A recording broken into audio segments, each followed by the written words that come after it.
Pernah gak sih mikir gimana manusia bisa punya rasa bahagia? Selama ini kita cuma tahu kalau bahagia ya udah gitu aja. Gak sampai kepikiran gimana dan seperti apa proses yang menimbulkan kebahagiaan itu di dalam tubuh. Kamu tahu nggak? Ada sejumlah zat di dalam tubuh yang mengatur perasaan bahagia itu. Tepatnya ada 4 hormon yang disebut sebagai hormon kebahagiaan.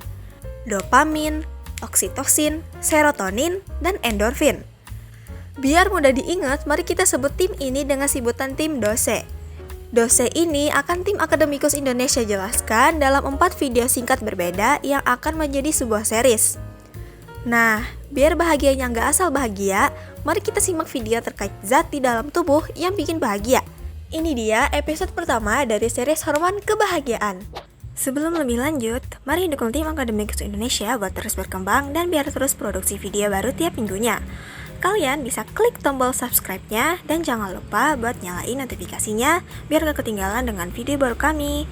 Keep study! Mari kita mulai video ini dengan menghayal. Misal hari ini kamu dapat duit 1 miliar di dalam lemari. Bikin kamu langsung semangat ngatur berbagai hal yang buat dilakukan. Entah liburan, shopping, dan lain sebagainya. Dalam keadaan seperti itu, tentu kita semangat dan sangat bergairah dalam melakukan sesuatu. Jika kamu merasakan perasaan semangat itu, maka itu dia tugas hormon pertama kita pada kali ini. Ini dia, dopamin. Singkatnya, dopamin ini bikin kita memiliki motivasi. Ketika kita memiliki motivasi, maka kita akan merasa lebih semangat dan bergairah, yang berakhir bikin kita menjadi lebih periang, aktif, dan berenergi. Selain itu, dopamin juga membantu kerja jantung dan memengaruhi kerja organ tubuh kayak pelebaran pembuluh darah, menjaga kadar gula darah, menjaga pencernaan, dan menjaga daya tahan tubuh.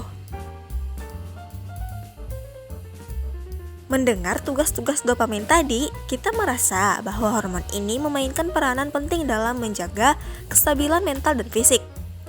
Sehingga ketika kita kekurangan kadar ini di dalam tubuh, akan timbul sejumlah gangguan. Yang paling terasa ketika kekurangan hormon ini adalah kehilangan motivasi. Tanpa motivasi, semangat dan gairah kita akan menurun. Berakhir bikin kita jadi mager dan gak banyak bertenaga loh. Pencernaan kita juga bakal terganggu, dan parahnya, kita bisa mengalami halusinasi. Hayo loh. Jadi, kalau kamu merasa tidak bergairah, bisa aja nih kamu kekurangan dopamin ini. Kalau bahas kekurangan, tentu ada kelebihan. Maka, apa yang terjadi jika tubuh kelebihan kadar dopamin? Kita semua kayaknya udah kenal banget sama yang namanya narkoba. Singkatnya, narkoba adalah salah satu pemicu bertambahnya dopamin dalam jumlah besar di dalam tubuh. Jika kita kelebihan dopamin, maka kita akan terlalu bersemangat, libido meningkat, hingga mengalami insomnia. Ini persis bagaimana karakteristik seorang pecandu narkoba.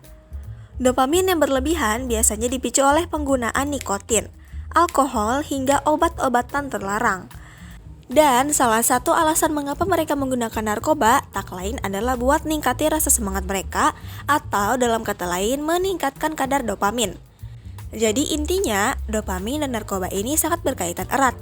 Pembahasan terkait narkoba mungkin bakal kita bahas di video lainnya karena setelah ini bakal kita bahas cara menjaga kadar dopamin biar kita tetap semangat dan bergairah. Buat jaga kadar dopamin biar tetap seimbang, ada sejumlah hal yang dapat kita lakukan.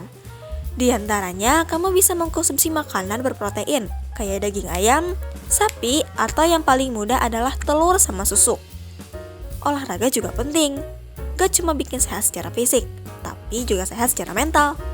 Kamu juga bisa sambil dengerin musik favorit sambil masak dan makan, atau pas sambil olahraga biar kadar dopaminnya makin pas. Memang cara-cara tadi nggak sekuat narkoba dalam memicu rasa senang.